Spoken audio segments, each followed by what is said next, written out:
Hello guys, and welcome to the first real lesson in chapter number 2, this procedural shape building.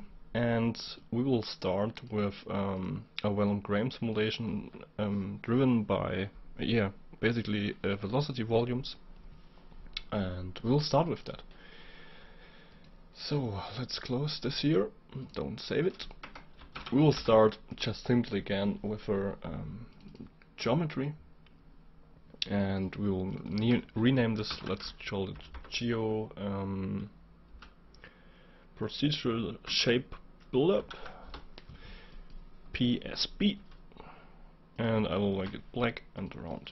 Okay, then we will dive inside and we will get right into it. We will start with a simple sphere. Basically we can do some little look R&D later, but basically it's again fully up to you how you will start with your shape. I will do a polygon and give it some a little bit more frequency, and we will start with a simple grain network. So let's get up a Vellum grain, Vellum configure grain, and we will need a dot network for our Vellum simulation, of course. So we will place that down too, and we will connect the geometry into the first input and the constraints into the second input, and we will dive inside there. So we will need to build that up. We'll build it up, of course, from scratch. So we'll place down a Vellum solver and pipe the Vellum solver in the output, and then we need the object to solve.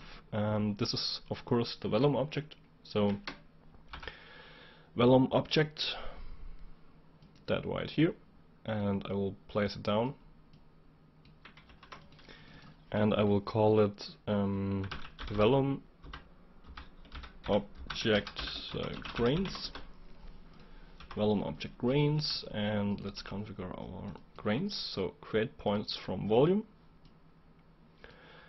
and I will go for 0.05 for the beginning, and you can toggle the jitter scale up to give it a little bit of imperfection. When we will now simulate, of course nothing will happen because we don't got initialized forces or something like that. So for example, if you want to turn that into basically a basic grain simulation, what you can do, you can get gravity, so the grains will fall down, and you can get some collision object. And of course you can try it out too to create a form like that with collision maybe, but we will go in a second with a pop advect by volume and pop interaction and some of these nodes. Just place a ground plane and move it down. And for example, that is like a really simple way to make a grain simulation. But I got that on my YouTube channel, so you can look that up. Cool, this is our initial setup. Now we will need basically a pop advect by volume. So place down a pop advect by volume into the particle forces, and if we play this, of course nothing will happen because we don't got a volume field or a velocity field, and we will do that. So let's do that. Dive up one level. So this is our basically our initialized grain simulation, and we want to start with that. We need a box. So in this box we will create our volume, and I will scale that up a little bit. So maybe uniform scale 15 in this case, and we will do simply volume. So place down a volume node,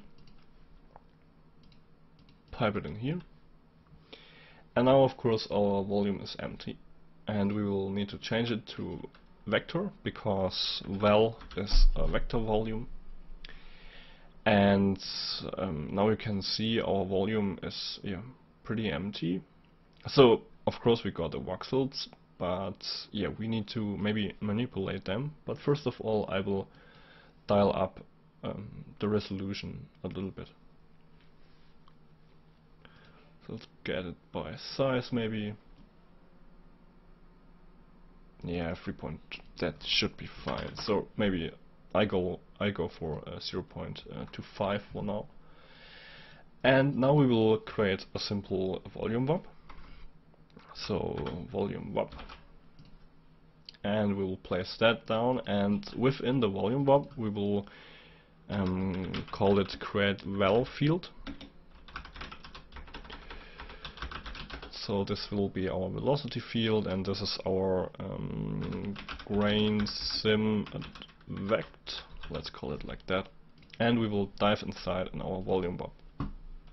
In our volume warp we will first create a bind export, and we want to export to val, so to our velocity field that is currently initialized, but there's nothing specific written in there, and we can just delete the volume output.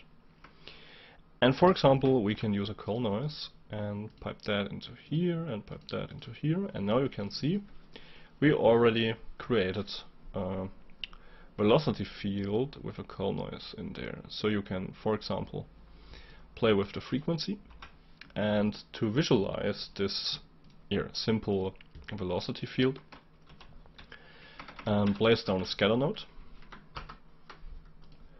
The scatter node, connect that, and we want a volume trail. So place down that, the points to the first input to the points and the second to the velocity field. You can get a trail length, and you will end up with something like that. Of course you can render that out, looks cool too, but we will use that for the advection. What I want to do, so currently it's a pretty stationary field or a static field. We can dive inside, and we will again create, like in the last chapter or in the previous chapter, we created a vector to vector 4, and we will do the same thing here. So I will pipe that into call noise, and let's get again a multiply constant, and we will get the time, and we will multiply it, for example, times 0.1 and pipe that into the second input here. And now you can see we will get a moving, basically a moving field. But let's dial back the frequency here. Of course you can play with the frequency, that's fully up to you. Yeah, I think that will be fine. So we set up our initial velocity field, and I will place down a null and call this out val field. And now we can hook that up. So for example, the last input, dive inside, pop it back by volumes, and then velocity source. Of course we need to get the fourth context geometry. And when you play it, you will see that we will get some movement in here. But what I want to do, I want to not update the force, I want to update the velocity, and maybe velocity is scale of 2. And then to get a little bit more interaction between the particles, so to let them stick a little bit closer together, I will place down a pop interact. And I will get the position force to -1. And let's play that. And we will already get some cool movement, so let's simulate that a little bit. Of course, what you can do, and what I will do, of course, I will get some some wind in there also. But first of all, I will get a little bit down, a little bit up with the frequency, so maybe 0.9, and I will again simulate that and have a look how that will affect our grain simulation. And I think it will affect it massively. Yeah, cool. So we will get something like that. And of course now, what you can do, the pop wind, and in maybe up direction, and get a little bit of amplitude involved. So you can try that out too, if you want a little bit more of an upward movement in your simulation. You can of course use that, and we will get this really nice organic shape. So after that, I renamed that, or I hope you too. I renamed that to vellum_object_grains, and I will again use a pop import here, because I find it's pretty good to get organized, and with the DOP import you can get like free DOP import out, and you can import different kind of geometries or different kind of fields, like in the first chapter. For example, if you've got a collision geometry here, you can of course then separate both and only import, for example, the grains, and then a separate DOP import to import the collision geometry. Okay, we got our DOP import, and what we will do, we will just drag and drop here again the DOP network. The object mask will be our vellum object grains, and you will see nothing because we will need fetch geometry from DOP network. And now you can see we've got our geometry fetched in our DOP import node. Cool.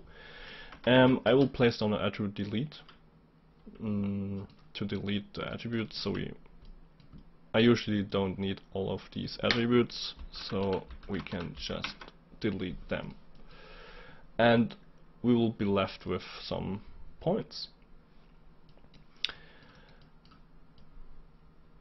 Looks pretty cool. Looks also a little bit fluid-like, because you got this interaction between the grains, so they're sticking interaction. And what we can do now, we will place down a simple trail, connect polygons, and now you already get here a really cool movement with the little trails. But what I will do, I will just get trail length $f_end. So this is basically the end of our timeline. And I will disable the close rows checker here, and we'll get something like that. And after that, I will just place down a resample. Check the curve view. Go on the little information here, click the curve view, and now you can see a much better representation of what we created. Looks pretty cool. And I want to just like export one still frame. Of course you can also do it animated, and what I will do, you will see it when we toggle the points here. It's in a pretty bad saturation like of resolution aspect, so we can dial that up a little bit. Maybe 0.025, I think that should be fine. And now I of course only want to export one frame, so I will just only use one frame, so place down a time shift, delete the channel, and now you can get a frame that you like. So for example 144, then it will automatically cook to the frame 144, and let's have a look how that will look. Yes, cool.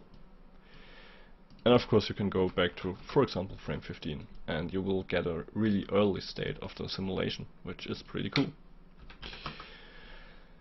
I think I will use frame something like that, or maybe even a little bit higher.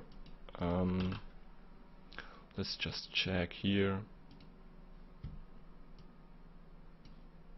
Yeah, I think I will use that one, so frame 102. And of course that's fully up to you.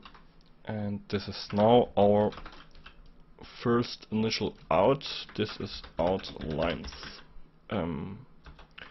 for further processing. Cool. So I will see you in the next lesson.